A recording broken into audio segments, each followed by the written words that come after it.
Dulu di sebuah desa ada seorang juragan yang cukup kaya. Namun beredarlah sebuah kabar bahwa juragan tersebut ternyata bersekutu dengan sesuatu. Namanya adalah Juragan Jani. Memang pesugihan yang dilakukan oleh Juragan Jani ini memang sudah sering sekali menjadi buah bibir di antara warga desa. Namun sayangnya tak ada satupun dari kami yang berani membuktikannya. Karena selain Juragan Jani adalah tokoh yang berpengaruh di desa ini, Juragan Jani adalah orang yang terkenal sangat galak dan membuat siapapun enggan berurusan dengannya. Untuk itulah akhirnya gosip tentang pesugihan yang dilakukan oleh Juragan Jani hanya berhenti sebagai sebuah gosip belaka yang kami pun sebenarnya tidak tahu kebenarannya. Namun seiring berjalannya waktu, gosip yang sebelumnya semakin hilang tiba-tiba kembali muncul ke permukaan semenjak kematian Juragan Jani yang memang sempat menghebohkan warga yang tinggal di sekitarnya. Bagaimana tidak, sejak kematian Juragan Jani, warga desa diteror oleh penampakan sosok pocong yang menurut kesaksian warga yang pernah melihatnya, wajah sosok pocong tersebut sangatlah mirip dengan wajah almarhum Juragan Jani. Dan tak berhenti di situ saja, selain menampakkan dirinya, konon sosok pocong Juragan Jani ini kerap mengikuti warga desa sampai pulang ke rumahnya. Dia bermaksud ingin meminta bantuan karena perbuatannya yang sudah dilakukannya. Cerita tersebut tentu saja sangat menakut-nakuti warga. Hingga akhirnya warga pun tak ada yang berani melakukan kegiatan di malam hari ataupun lainnya. Karena sejak kematian Juragan Jani, saat itulah kondisi desa bisa dikatakan menjadi lebih sepi dari biasanya. Semua kegiatan yang biasanya dilakukan saat itu perlahan ditiadakan. Dan seiring berjalannya waktu, akhirnya kisah ini pun dimulai. Namaku Asri. Aku adalah seorang anak sematawayang dari kepala desa yang ada di desa sini. Menjadi anak kepala desa tentu saja menjadi kebanggaan tersendiri selain dihormati oleh warga. Dan aku pun memang dijadikan salah satu panutan dalam hal pendidikan. Semua itu tentu saja bukan tanpa alasan. Karena di desaku, akulah satu-satunya wanita yang menempuh pendidikan hingga ke perguruan tinggi. Hal itulah yang akhirnya dalam setiap kegiatan yang diadakan oleh warga, aku selalu dilibatkan dengan harapan aku bisa banyak memberikan peranan. Dan singkat cerita, akhirnya semua ini pun terjadi. Pagi itu, di rumahku memang sedang mengadakan rapat intern yang membahas tentang niat baik dari anak almarhum Juragan Jani yang ingin menyumbangkan rumah almarhum kepada desa ini. Yang dikatakan Ilham itu benar, ucapku ikut duduk bersama beberapa perangkat desa yang saat itu memang berkumpul di rumahku. Iya nak, Ilham ingin menyumbangkan rumah ayahnya ke desa ini daripada kosong katanya, ucap ayahku. Loh bagus dong ya, kan nanti bisa dibuat masjid plus tempat belajar agama, usulku seperti itu. Bukan itu masalahnya, kamu pernah dengar cerita tentang Juragan Jani kan? Katanya dia jadi pocong nak. Ini si Ilham beri rumahnya ke desa ini sepertinya karena sudah tidak kuat lagi tinggal di dalamnya. Mau dijual pun gak ada yang mau belinya, rumahnya angker, sahut ayahku seperti itu. Terus bagaimana ini Pak Kades? Kalau rumah ini kita tolak, sayang banget kan? Kalau dibiarkan kosong, kasihan banyak warga yang gak berani keluar rumah. Ibu salah satu perangkat desa yang ikut duduk di dalam rumahku. Gini aja, bagaimana kalau kita ratakan dengan tanah, terus kita bangun masjid? Usul bapak-bapak yang lain. Dan dengan terus membicarakan hal itu, akhirnya pagi itu aku pergi meninggalkan rumahku tanpa ikut bermusyawarah mengenai hal itu. Karena aku pun pergi pagi itu memang ada keperluan lain yang lebih penting. Ya, Asri mau keluar dulu ya.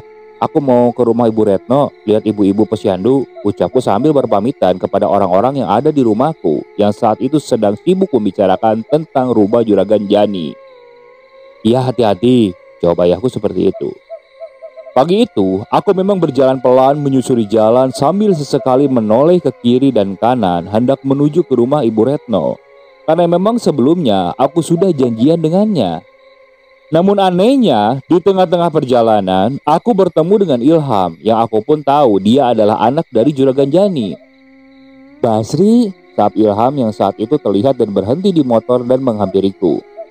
Oh iya mas, ada apa ya? jawabku sopan. Aku mau ngomong bisa nggak, Mbak? Saud Ilham mengajakku agak sedikit minggir dari jalan. Bisa, Mas. Ada yang bisa saya bantu? Ini soal rumah bapakku, Mbak. Aku ingin memberikannya kepada desa ini, tapi sepertinya Pak Kades nggak mau menerimanya, ucap Ilham yang saat itu langsung ke topik pembicaraan. Waduh, kalau itu saya nggak ikut-ikutan deh, Mas. Coba langsung aja ngomong ke Bapak, ucapku. Mbak Asri kan anak Pak Kades. Mungkin di sini Mbak Asri bisa bantu niat baikku. Aku tahu kok, mungkin Pak Kades gak mau menerima rumah Bapak karena rumahnya udah kosong dan serem. Tapi kan sayang, Mbak, kalau dibiarkan kosong, ucap Ilham lagi. Emang rumahnya benar-benar serem ya, Mas? Tanyaku. Mbak kan wanita berpendidikan nih, ya masa percaya sama hal gituan. Bagaimana kalau saya ajak Mbak Asri lihat rumahnya? Gimana? Biar Mbak tahu dan Mbak bisa meyakinkan Pak Kades jika rumah itu gak ada apa-apanya. Usul Ilham seperti itu. Boleh deh, Mas, kalau begitu, jawabku singkat. Dan tanpa menolak ajakan Ilham, aku pun pergi bersama dengan Ilham ke rumah tersebut untuk sekedar melihat-lihat keadaan rumah Juragan Jani sambil ingin mencari tahu lebih dalam tentang informasi mengenai keluarga Juragan Jani. Sesampainya di rumah tersebut, tentu saja aku langsung disambut dengan rumah kosong khas Jawa Timur. Sebuah rumah yang bisa dikatakan cukup besar dengan segala pernak-pernik yang sudah tidak terawat lagi. Rumah ini kosong berapa lama, Mas? Tanyaku. Sejak kematian Bapak, rumah ini sebenarnya sudah menjadi milikku, Mbak. Tapi karena istriku sering kesurupan ketika tinggal di sini, aku akhirnya memilih untuk meninggalkan rumah ini, ucap Ilham jelas. Kenapa nggak dijual aja, Mas? Gak ada yang mau beli, Mbak. Semua warga di sini takut.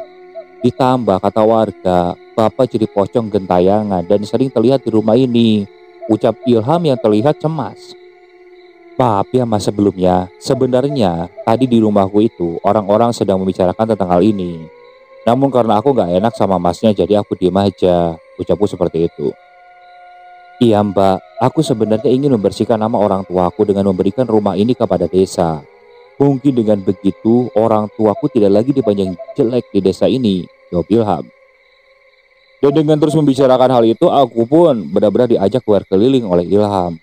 Semua seluk-beluk rumah Juragan Jani itu aku telusuri. Pernak-perniknya, furniturnya, dan segala macamnya. Pagi itu benar-benar kulihat dengan mata kepalaku sendiri. Dan singkat cerita, setelah puas melihat itu semua, akhirnya aku pun bersama Ilham keluar dari tempat tersebut dan berpisah di depan rumah Juragan Jani untuk kembali melakukan aktivitas kami masing-masing. Namun sayangnya, sejak aku keluar dari rumah Juragan Jani tersebut, aku tiba-tiba merasa ada yang aneh dengan diriku. Tubuhku yang sebelumnya baik-baik saja saat itu tiba-tiba terasa berat, seolah-olah sedang menggendong seseorang. Dan tidak berhenti di situ saja. Pagi itu aku mencium aroma bangkai yang tercium cukup kuat, yang aku sendiri tidak tahu dari mana asalnya.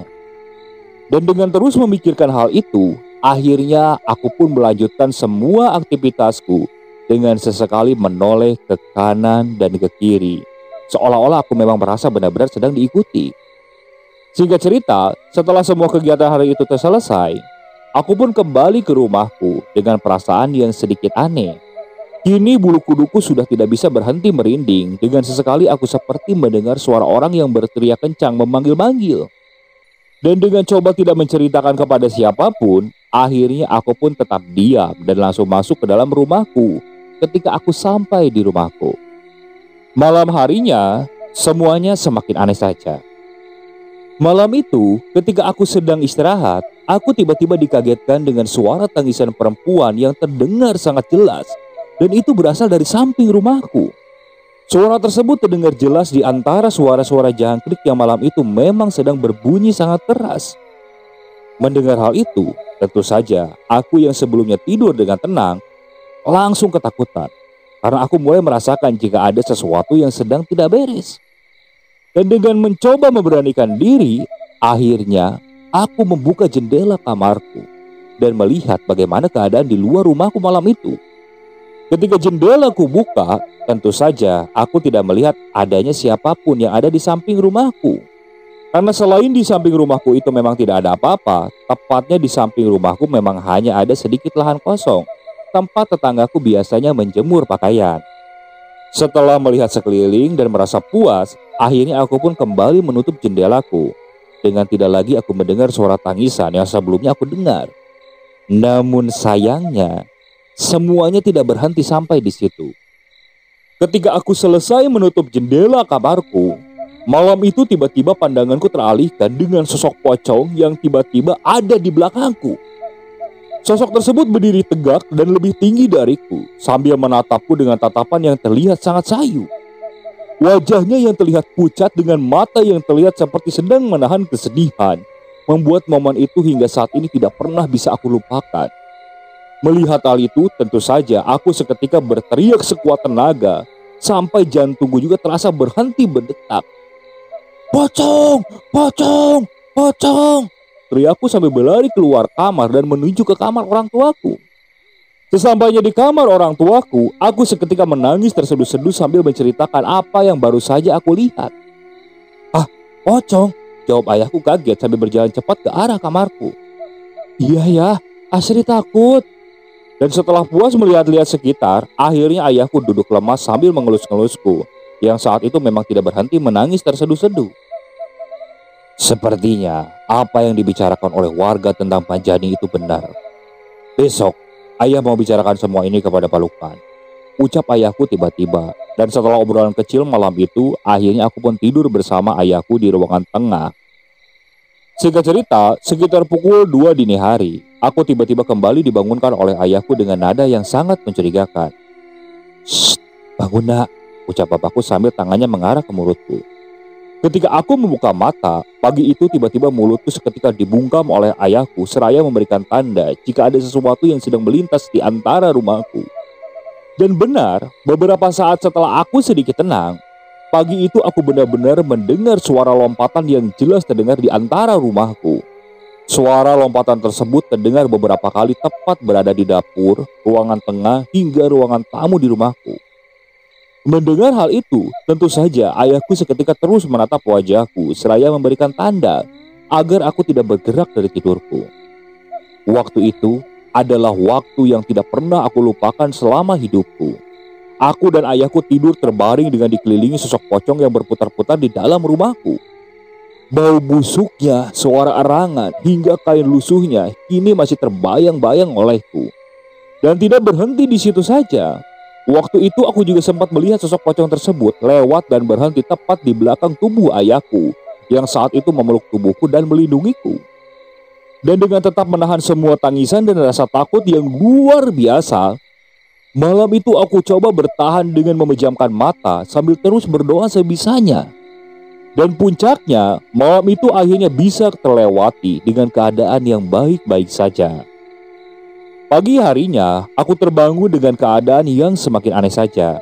Bagaimana tidak, ketika aku membuka mata, aku tidak melihat adanya siapapun di rumahku. Rumah itu pagi itu terlihat sepi dengan tidak ada siapapun yang terlihat di sini. "Kok sepi? Ayah kemana pagi-pagi begini?" ucapku sambil menoleh ke kanan dan kiri. Dan setelah mengetahui semua itu, akhirnya aku pun melakukan aktivitasku seperti biasanya. Mulai membersihkan rumah dan memasak makanan untuk ayahku. Semua itu memang selalu kulakukan setiap hari karena aku pun tahu sejak kematian ibu, kini ayahku hanya tinggal bersamaku yang harus aku urusi semua hidupnya. Di tengah-tengah aku sedang membersihkan rumah, pagi itu aku kembali terkejut karena aku melihat ada ceceran tanah yang terlihat di tiap-tiap sudut rumahku. Dan tidak berhenti di situ saja. Pagi itu aku melihat banyaknya potongan bunga melati di sekitar rumahku yang kuduga kuat seperti sengaja ditaburkan oleh seseorang. Melihat hal itu tentu saja aku seketika membersihkannya dan aku berniat untuk segera pergi ke rumah Ilham. Karena aku mulai merasa sejak kepulanganku dari rumah Juragan Jani kemarin, aku sepertinya sedang diikuti oleh makhluk yang tak kasat mata. Setelah semua kegiatan di rumahku selesai, pagi itu pun aku pergi ke rumah Ilham seorang diri dengan perasaan yang penuh dengan tanda tanya. Namun anehnya, baru saja aku sampai di depan rumah Ilham, pagi itu aku sudah melihat pemandangan yang sangat tidak masuk akal di pikiranku. Bagaimana tidak, pagi itu aku melihat Ilham sedang melakukan tindakan yang sangat tidak wajar di depan rumahnya. Dia benar-benar terlihat sedang memakan ayam Jawa hitam yang masih dalam keadaan hidup. Leher ayamnya diremas, darahnya dihisap, dan mulutnya penuh dengan bulu-bulu ayam. Pagi itu seketika aku membatalkan niatku untuk melanjutkan langkahku. Aku hanya berhenti di depan garasinya sambil terus memperhatikan aktivitasnya tanpa dia sadari. Dan tidak berhenti di situ saja. Di sebelah Ilham, aku juga melihat ada anak kambing jantan yang sepertinya hendak ia makan mentah-mentah. Pemandangan itu benar-benar aku lihat dengan mata kepalaku sendiri. Betapa liarnya Ilham memakan hewan-hewan tersebut dengan nafsu yang sepertinya tidak layak untuk aku ceritakan di sini.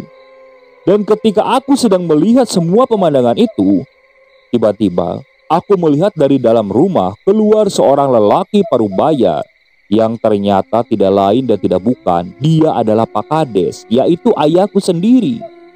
Beliau terlihat membawa ayam Jawa dari dalam rumah dan terlihat memberikannya kepada Ilham untuk dimakan. Semua pemandangan tersebut kulihat benar-benar seperti seorang majikan yang sedang memberikan makanan kepada peliharaannya. Ayam tersebut dilemparkan begitu saja dengan Ilham yang seketika menangkapnya, seolah-olah kegirangan melihat ada ayam yang masih baru.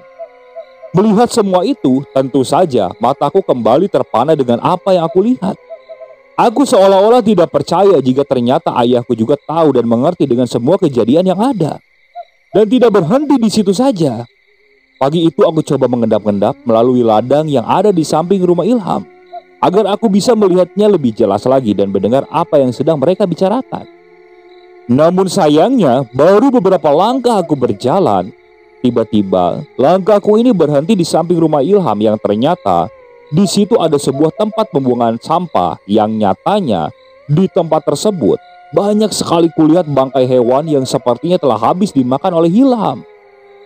Dimulai dari bangkai ayam, kucing, anak kambing, anjing, hingga monyet di tempat pembuangan tersebut ada. Dan sepertinya sudah tidak ada lagi yang menghiraukannya. Mengetahui hal itu, tentu saja aku seketika pergi dari tempat tersebut. Karena aku mulai merasa jika apa yang aku lakukan adalah tindakan yang sangat membahayakan. Dan sesampainya di rumah, aku seketika duduk dengan terus memikirkan kejadian yang ada hingga larut malam. Saat itu aku benar-benar masih tidak percaya jika ayahku ternyata terlibat dengan semua kejadian yang ada. Dan di tengah-tengah aku masih duduk melamun di ruangan tamu. Malam itu pandanganku lagi-lagi teralihkan dengan munculnya sosok perempuan yang terlihat sedang menangis terseduh-seduh duduk di salah satu pojok halamanku. Sosok tersebut terlihat samar di antara daun-daun pohon sawo yang memang saat itu ditanam di depan rumahku. Melihat hal itu, tentu saja aku pun seketika berdiri dan berjalan pelan ke arah wanita tersebut dengan perasaan yang semakin penasaran. "Pak, siapa itu?" teriakku sambil berjalan ke arah wanita tersebut. Namun anehnya, sesampainya aku di samping wanita tersebut dan belum sampai melihat wajah wanita itu, tiba-tiba wanita itu terlihat berdiri dan berlari masuk ke dalam rumahku dengan tetap menundukkan kepalanya. Mengetahui hal itu, tentu saja aku pun seketika berteriak dan mengejarnya masuk ke dalam rumah sambil ikut tergesa-gesa. Hei, mau kemana kamu? Mau kemana?" Teriakku mengikuti lari wanita tersebut. Dan sesampainya di dalam rumah, bukannya wanita itu. Malam itu aku malah melihat sosok pocong yang kini terlihat lebih besar dari yang sudah kulihat sebelumnya. Dia berdiri tegak dengan tidak sedikit pun mengeluarkan kata-kata. Wajahnya hancur, berwarna hitam kebiru-biruan dan baunya busuk. Sudah cukup membuatku saat itu seketika langsung lari tunggang-langgang sambil berteriak ketakutan. "Pocong, pocong, pocong!" teriakku seperti itu. Dan untungnya ketika aku berlari malam itu, aku tiba-tiba langsung ditangkap oleh ayahku yang terlihat pulang dengan beberapa orang rekannya yang aku tahu mereka adalah para perangkat desa yang ada di desaku. "Kamu kenapa?" "Aku lihat pocong lagi ya, dia ada di rumah," teriakku sambil menangis terseduh-seduh. Mendengar hal itu, tentu saja aku seketika melihat raut wajah ayahku seolah-olah tidak percaya dengan apa yang aku katakan. Saat itu ayahku seketika terlihat tegang dan menoleh ke arah rekan-rekannya seraya memberikan tanda jika semuanya benar-benar nyata. "Ya sudah, ayo kita masuk ke dalam rumah, kita selesaikan semuanya," jawab ayahku sambil mengajakku dengan beberapa orang untuk ikut masuk ke dalam rumah. Dan sesampainya di dalam rumah, anehnya pocong tersebut sudah tidak ada. Semuanya nampak normal kembali dengan ayahku yang seketika duduk seolah-olah tidak ada niatan untuk mencari keberadaan pocong yang sudah aku lihat barusan. Dan setelah semuanya sudah duduk tenang di ruangan tamu rumahku, saat itu tiba-tiba ayah mengeluarkan sebuah kotak yang entah dari mana dia dapatkan. Di dalam kotak itu ternyata ada sebuah kumpulan jimat, pusaka, dan benda-benda yang dikatanya semua benda itu didapatkan dari rumah Juragan Jani. Dan paling yang membuat aku terkejut adalah yang ada di dalam kotak tersebut itu ada sebuah kain yang dilihat dengan lebih teliti. Kain tersebut terlihat seperti sebuah baju yang berbahan dari kain berwarna putih yang terlihat sudah sangat kusam. Dan tidak berhenti di situ saja, di dalam kotak itu aku juga melihat ada seutas tali kecil yang jika dilihat lagi, tali tersebut lebih mirip dengan tali pocong. Semua barang-barang tersebut dikeluarkan satu persatu dengan ditata rapi di atas meja ruang tamuku. Semua inilah yang menjadi awal di mana kejadian ini terjadi. Ini semua adalah perlengkapan pesugihan milik keluarga Juragan Jani, ucap ayah singkat. Hah? Ayah dapat dari mana? Tanyaku. Kemarin, setelah kita diganggu pocong, ayah langsung khawatir dan langsung menemui Ilham di rumahnya bersama rekan-rekan ayah. Di sana, ayah mencoba menggali informasi seputar pesugihan keluarga Jani sebelum ayah bersedia menerima pemberian rumahnya. Dan akhirnya, Ilham memberikan semua informasinya, begitu juga dengan semua bukti-buktinya. Dia mengatakan jika Juragan Jani memang benar-benar melakukan pesugihan yang bisa dibilang cukup barbar. Dia mengenakan baju dari kain kapan untuk mempermudahkan segala keperluannya, mulai dari penglaris usaha, pelet, santet, hingga memanggil parewangan, menurut ayahku. Terus, kenapa tadi aku lihat ayah memberikan makan Ilham ayam Jawa ya? Sahutku memotong penjelasan ayahku yang saat itu terlihat sangat serius. Iya, karena ayah ingin memastikan apakah Ilham menganut ilmu yang sama atau tidak, jawab ayah singkat. Ayah sepertinya tahu banyak tentang pesugihan ini. Benar sekali, karena dulu Juragan Jani mencari semua ini bersama ayah, jawab ayahku lesu. Mendengar hal itu, tentu saja aku dan seluruh orang yang ada di situ seketika diam membisu, seolah-olah tidak percaya dengan apa yang ayah katakan. Semuanya nampak terkejut dengan tatapan yang sangat tidak mengenakan. Apa benar Pak Kades? Saut salah satu warga yang ada di rumahku saat itu. Benar. Dulu sebelum aku jadi kades, aku memang pernah berteman dengan Juragan Jani. Dia sering sekali menceritakan tentang hal ini kepadaku. Bahkan, tidak jarang pula dia pergi mengajakku ketika sedang berkunjung ke tempat di mana pesugihan ini berasal. Aku sudah sering memperingatkannya, tapi dia tetap saja teguh dengan pendiriannya. Hingga akhirnya setelah aku menjabat menjadi kepala desa, dia perlahan menjauhku dan membenciku. Karena kurasa dia takut jika cerita ini sampai kuceritakan kepada orang-orang, tutur ayahku. Lantas bagaimana dengan Ilham ya? Ucapku memotong pembicaraan. Dia sepertinya juga menganut ilmu yang sama. Tapi setelah semua barang-barang kita ambil paksa, sepertinya dia mulai sadar jika perbuatannya itu tidaklah benar. Besok Ilham kita akan bawa ke Jawa Timur untuk berobat. Nanti kalau dia sudah sembuh, biar rumah ayahnya ditempati lagi, gak usah diserahkan kepada desa. Tahu yang membuat rumah itu seram adalah ulah dari Ilham sendiri yang masih mengundang makhluk-makhluk halus untuk datang ke rumahnya. Jawab ayahku sambil membolak-balik barang-barang tersebut satu persatu. Dan singkat cerita, setelah semua penjelasan ayah dikatakan, malam itu semua barang-barang peninggalan Juragan Jani disimpan rapih di dalam rumahku. Hingga keesokan harinya, Ilham dibawa berobat ke salah satu tempat yang ada di Jawa Timur. Dan rumah Juragan Jani pun akhirnya ditempati oleh Ilham sendiri bersama keluarganya hingga saat ini. Dan seiring berjalannya waktu, kami sudah tidak lagi mendapatkan laporan tentang penampakan pocong Juragan Jani. Semuanya kembali tenang dan nyaman dan tidak ada lagi yang perlu ditakutkan. Karena menurut ayahku, sosok pocong Juragan Jani menampakkan dirinya karena kecewa dengan rumah peninggalannya akan ditinggalkan oleh anaknya. Dan tidak berhenti di situ saja. Sosok pocong Juragan Jani telah mendatangi ayahku lewat mimpi dan meminta bantuannya untuk memperingatkan Ilham agar Ilham tidak sampai menganut ilmu yang sama. Dan setelah menyelesaikan semua itu, akhirnya waktu itu sosok pocong Juragan Jani lama-kelamaan sudah tidak menampakkan dirinya kembali. Namun sayangnya, dikala virus corona menyerbu negeri ini, ternyata teror pocong itu kembali lagi. Kami mendapatkan laporan dari berbagai warga tentang adanya penampakan pocong yang sepertinya kembali lagi menghantui. Dan setelah kami menyampaikan keluhan warga dan membicarakannya kepada Pak Ilham, akhirnya Pak Ilham tersebut menduga jika kotak pusaka tersebut telah digunakan kembali. Mendengar hal itu tentu saja aku seketika terkejut bukan main. Karena sejak kematian ayahku, aku tidak lagi melihat adanya kotak tersebut di dalam rumahku. Awalnya aku mengira jika kotak tersebut sudah dibuang entah kemana. Tapi setelah kejadian yang dilaporkan warga, aku pun mulai curiga jika kotak tersebut memang kembali digunakan. Aku sudah mencari kemana-mana. Anakku, suamiku, bahkan tetanggaku, semuanya sudah kupaksa jujur seandainya mereka memang mengambilnya. Tapi nyatanya tak ada satupun dari mereka yang mengakuinya. Bahkan mereka pun bilang jika tidak mengerti dengan apa yang aku katakan. Hingga akhirnya petunjuk pun mengarah ke kediaman Pak Lukman.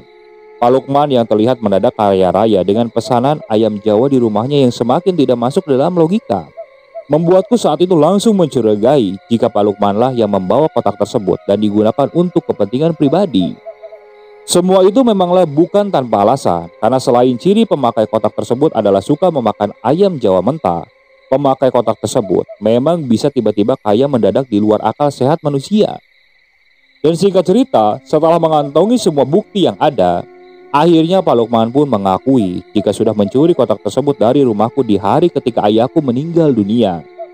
Beliau memang tahu tentang hal ini karena ketika pengungkapan kasus Pak Ilham dulu, Pak Lukman menjadi salah satu orang yang ada di rumahku ketika ayahku menjelaskan tentang semua kebenarannya. Oke, sekian untuk cerita kali ini. Saya mohon maaf apabila masih banyak kekurangan dalam pembawaan ceritanya. Kritik dan sarannya silakan kalian bisa cantumkan di kolom komentar.